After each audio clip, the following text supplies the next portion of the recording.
I'm Alex with Storyline Travel.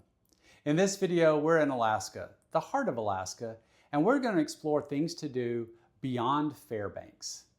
Come along with me as we explore many activities that you can participate in when staying in Fairbanks. Many times I have clients who are doing a cruise tour that starts or ends in Fairbanks, but they want to add more time on and do some fun adventures while in the heart of Alaska. While Fairbanks has many great opportunities and activities, there are some beyond the city limits of Fairbanks that I want to share with you that may have you adding 3, 4, or more days to your trip. Let's start with the Chena River.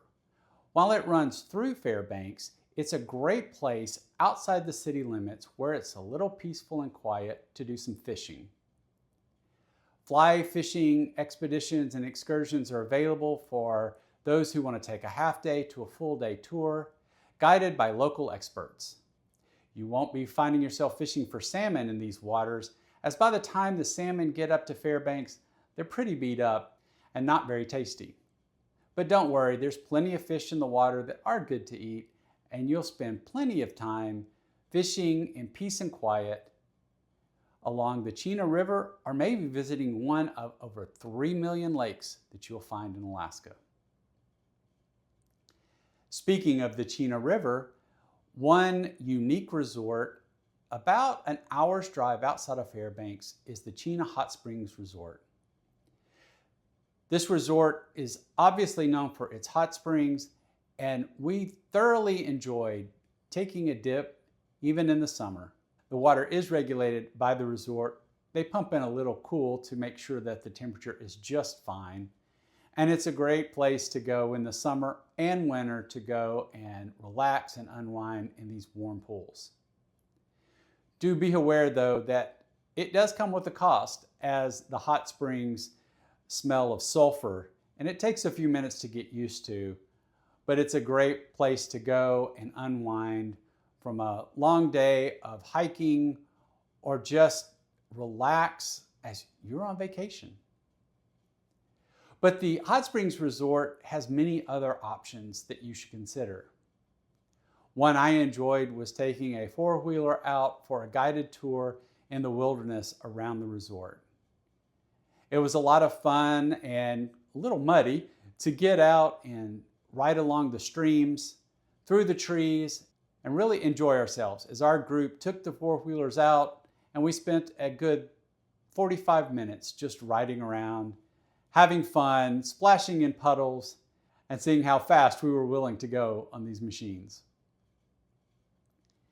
In addition to the four-wheel activity, there are horses that you can ride, and the resort also has an ice museum. While popular in the winter with ice carvings throughout Fairbanks, and there's even several different festivals where you can see the ice sculptures, Chena Hot Springs Resort has an indoor ice museum that they operate year-round.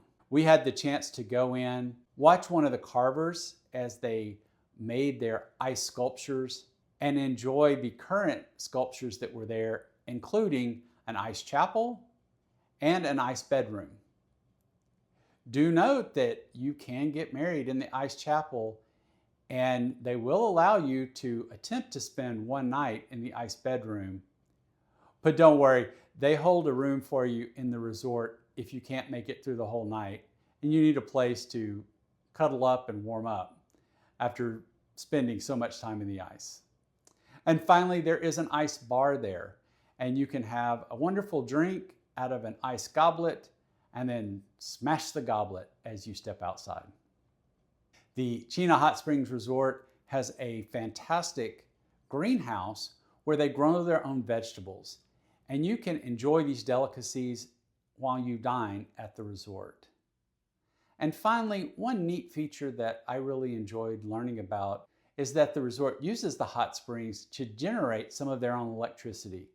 Their goal in the next few years is to be completely sustainable and off the grid, not needing any electricity or power beyond just their resort grounds. Going back into Fairbanks, and just a short drive outside of Fairbanks, is the town of North Pole, Alaska.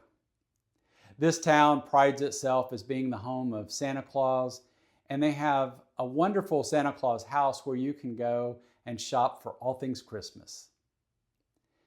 They even have a nice ice cream bar with hot chocolate, or one of the things I enjoyed was a gingerbread latte, even though it was July. Santa and Mrs. Claus make routine visits, and if you bring the little ones, they can sit on Santa's knee. But if you find yourself in North Pole without the little ones, never fear. All you need is a camera or a smartphone where you can take a video, and Santa will leave special messages for the little ones back home. It was quite a lot of fun seeing the interactions, and even the adults act like kids once they were near Santa Claus. North Pole, Alaska is a fun place you can go to see reindeer and get a selfie with the reindeer, and actually go visit near the town hall, the pole of North Pole. And finally, I want to talk to you about visiting the Arctic Circle. You can take an activity from Fairbanks by plane and fly up to a base camp north of the Arctic Circle. You fly over the Yukon River and land in a small base camp that has been used to visit the Arctic as well as work on the Alaska pipeline. This base camp is a nice little place to grab a sandwich and a bite to eat as you enjoy your excursion. And they also have a visitor center where you can go and learn about life in the Arctic. We enjoyed our time exploring around. And then you have a choice of how you get back to Fairbanks. One is to get back on a plane and fly back. You'll fly over the Arctic Circle and see it from the cockpit. The other is to take a drive back. It will be a nice long 8-hour drive, but you'll get a chance to get your picture on the Arctic Circle.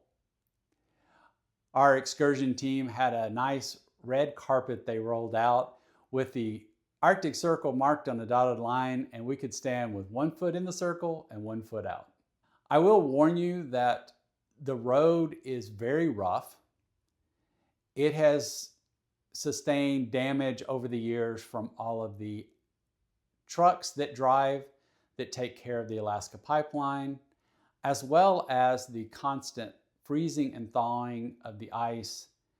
And there are parts where you can't even find concrete, it's just gravel.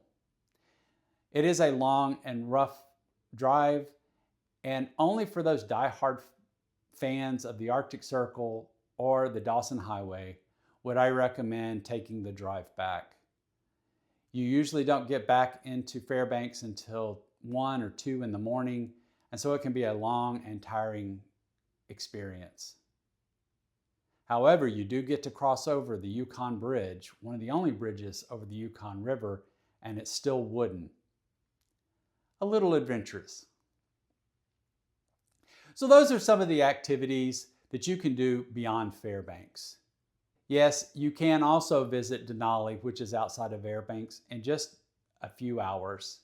Why don't you check out this video I did on the Holland America Chalet that's in Denali, and it'll give you a little taste of what Denali's like.